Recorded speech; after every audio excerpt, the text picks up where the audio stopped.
글로벌 경기를 두고 긍정적인 전망들에 힘이 실리는 분위기입니다. 국제통화기금 IMF는 세계 경제 성장률을 올려 잡았는데요.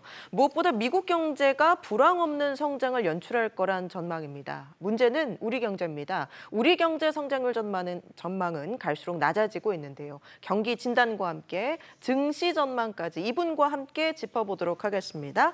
김영익 서강대 경제대학원 교수 모셨습니다. 교수님 어서 오세요. 예, 안녕하십니까. 네, 예. 먼저 미국 증시부터 좀 살펴볼게요. 예. 강세 랠리를 이어오다가 지금은 조금 숨고르기를 하는 분위기거든요. 지금 증시 상황 어떻게 보고 계십니까? 예, 저는 뭐 숨고르기에 들어가고 있다 이렇게 보고 있습니다. 예, 미국 주가가 제가 보기에는 지나치게 가대평가됐거든요. 미국 S&P 500 기준으로 보면은 배당 수익률이 1.5% 정도 돼요. 장기 평균이 4.3%거든요. 예, 그런데 미국 10년 국채 수익률이 4.1%, 그다음에 뭐 3개월, 6개월짜리는 5.4%뭐 이 정도 되지 않습니까? 뭐 2년짜리도 4.8%고요.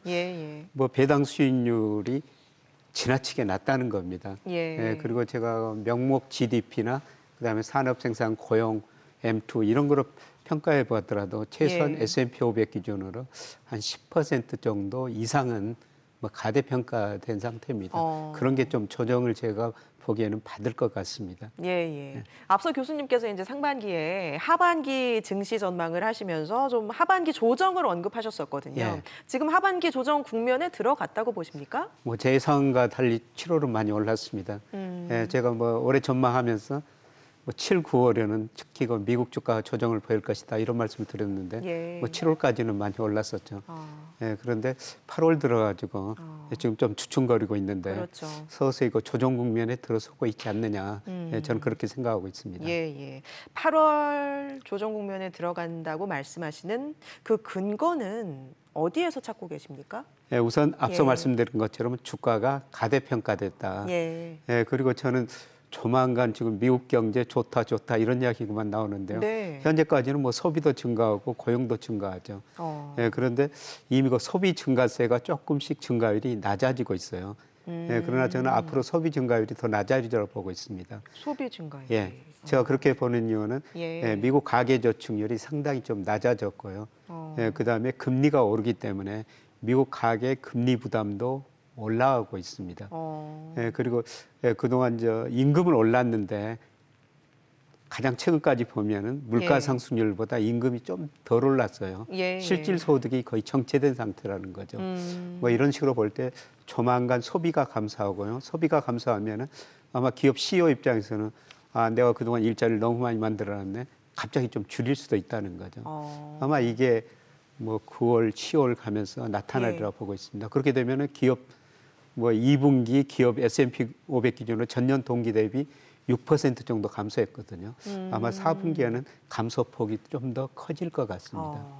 증시 상황을 봤을 때 8, 9월에 좀 조정 국면을 거친다 하면 10월에는 다시 반등할 걸로 보시는 거예요? 예, 저는 뭐 반등할 거로 보는데요. 예, 그런데 기본적으로 추세 상승이 아니라 그래서 S&P 500 같은 경우는 4천 정도를 축으로 지금 4,500이 좀 넘었는데요. 4천을 축으로 앞으로 상당히 오랫동안 4,500 밑으로는 3,500. 지금은 지나치게 좀 가대평가된 수준이라는 겁니다. 10월에 반등을 한다면 그 수준이 어느 정도로 봐야 돼요? 올 초에 그 강세장이었던 그 정도 수준을 다시 회복한다는 걸까요? 아니면은 4,500, 뭐 지금 수준일 것 같습니다. 지금 수준 정도. 저는 뭐 조만간 4,000 이하로 떨어지리라고 보고 있습니다. S&P 500 기준이요. 4,000 이하로 떨어졌다가 뭐 제가 미국의 그 적정 수준 주가 추정해 보면은 명목 GDP로 추정해 보면 한 3,650 정도 나와요.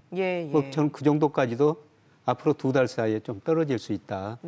그리고 다시 올라가더라도 이게 뭐 추세 상승은 5천 가는 게 아니라 지금 고점 뭐 이 정도까지 상당히 오랫동안 좀 박스권이라고 보고 있습니다.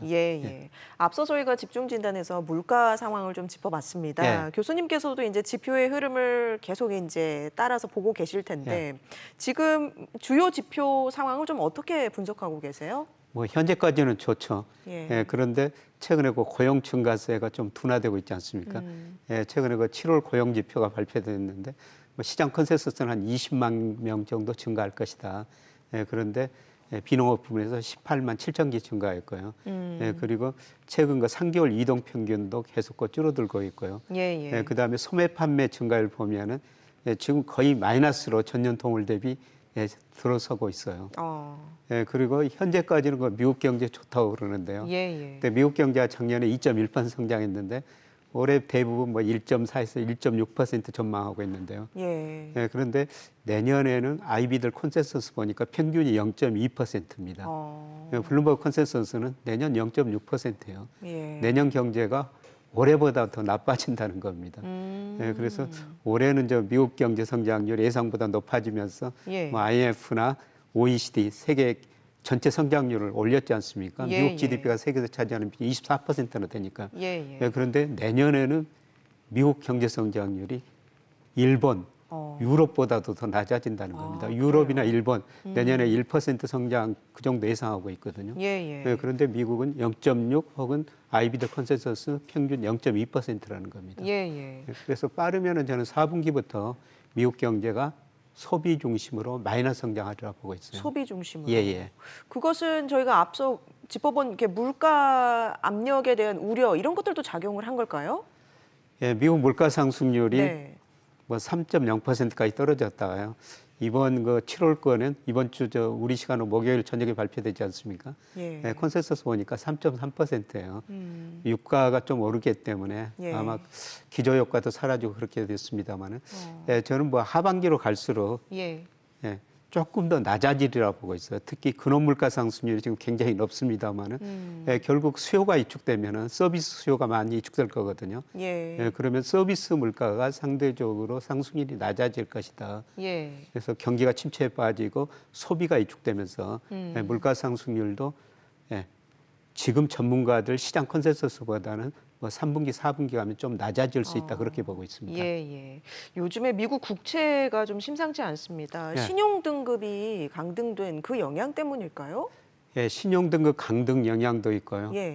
그다음에 미국 국채 정부가 지금 많이 발행해야 되지 않습니까? 뭐 하반기에 1조 달러 이상 발행해야 된다.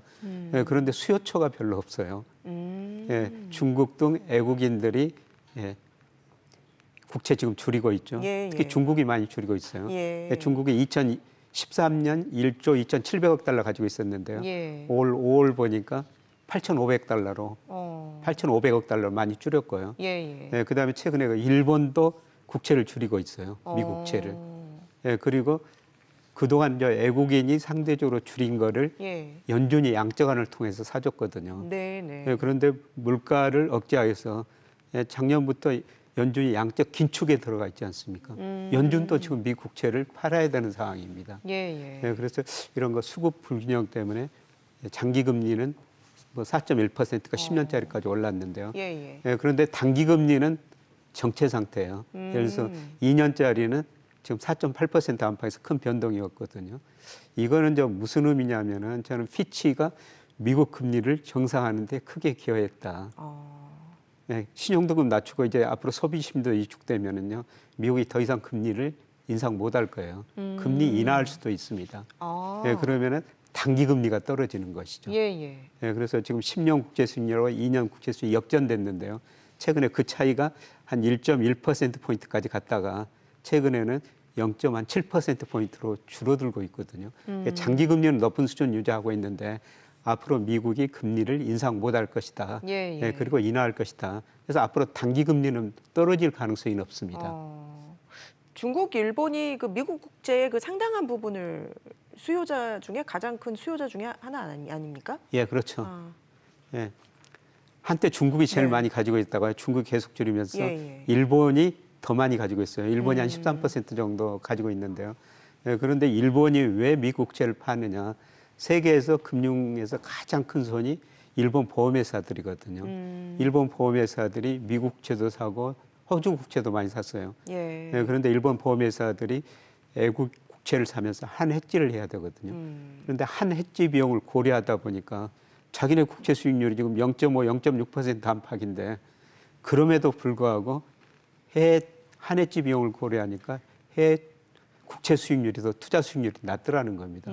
그래서 이제 자기네 국채를 사고 있다는 겁니다. 예. 중국과 일본이 미국 국채를 팔고 있는 와중에 예. 우리 뭐 투자의 귀재로 알려져 있죠. 워렌 버핏은 또 미국 국채를 사들이고 있다고 해요. 이건 어떻게 봐야 될까요? 예, 주로 단기채를 산다고 아. 제가 알고 있습니다. 예. 뭐 3개월짜리, 6개월짜리.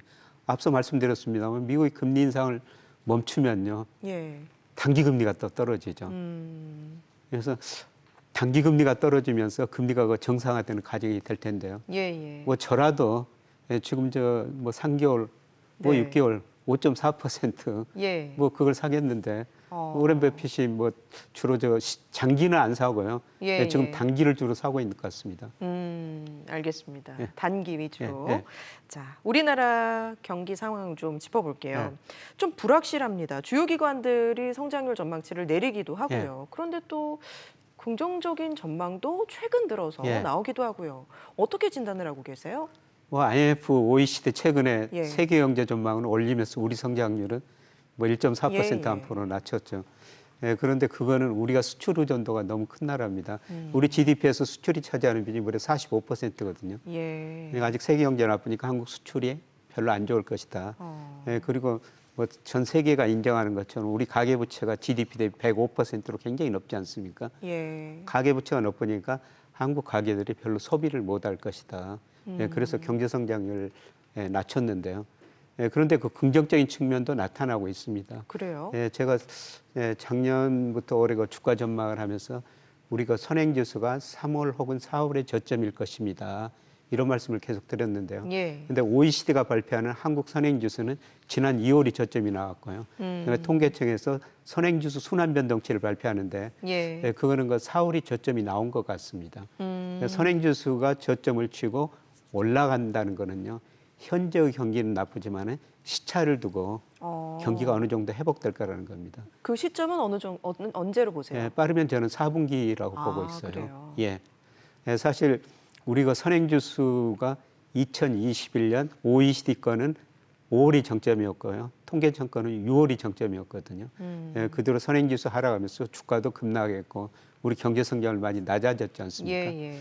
이게 시차는 일정하지 않은데요. 예. 아마 4분기부터 수출 중심으로 서서히 경기 회복 조짐은 나타날 거로 저는 보고 있습니다. 예, 지금 시점에서 우리 경제의 가장 큰 문제점은 뭐라고 봐야 될까요? 말씀하신 수출일까요?